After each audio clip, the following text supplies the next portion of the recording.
லட்சுமி ராமச்சந்திரன். நாங்கள் 2 பேரும் சேர்ந்து இந்த எக்ஸிபிஷனை கடந்த 32 வருஷமாக நடத்திட்டு இருக்கிறோங்க. இந்த வருஷம் புது டிசைனர்ஸ் நிறைய பேர் வந்திருக்காங்க.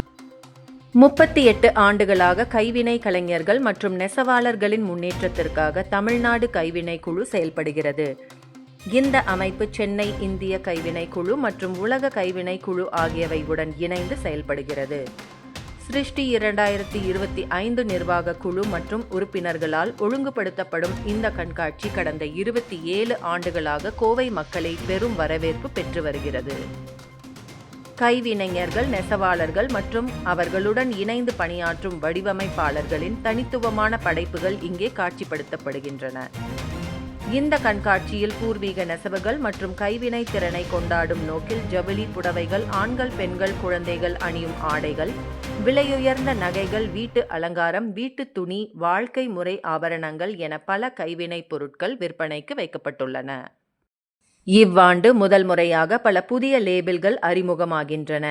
மேலும் கோவை வாடிக்கையாளர்களை கவரும் வகையில் சுவை மிகுந்த உணவுகளுடன் 6 உணவு ஸ்டால்களும் அமைக்கப்பட்டுள்ளன. சிருஷ்டி 2025 கண்காட்சி தமிழ்நாடு கைவினை குழு ஆண்டு முழுவதுமான செயல்பாடுகளுக்கான நிதி ஆதாரங்களை ஏற்படுத்தி கொடுக்கிறது.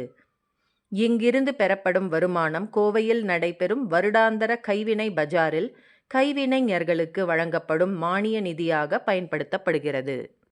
ஒரு முறை பயன்படுத்தும் பிளாஸ்டிக் பைகளை தவிர்க்கும் வகையில் கண்காட்சியை பார்வையிடும் வாடிக்கையாளர்கள் தங்கள் சொந்த பைகளை கொண்டு வர வேண்டும் என கண்காட்சி ஏற்பாளர்கள் கேட்டுக்கொண்டுள்ளனர்.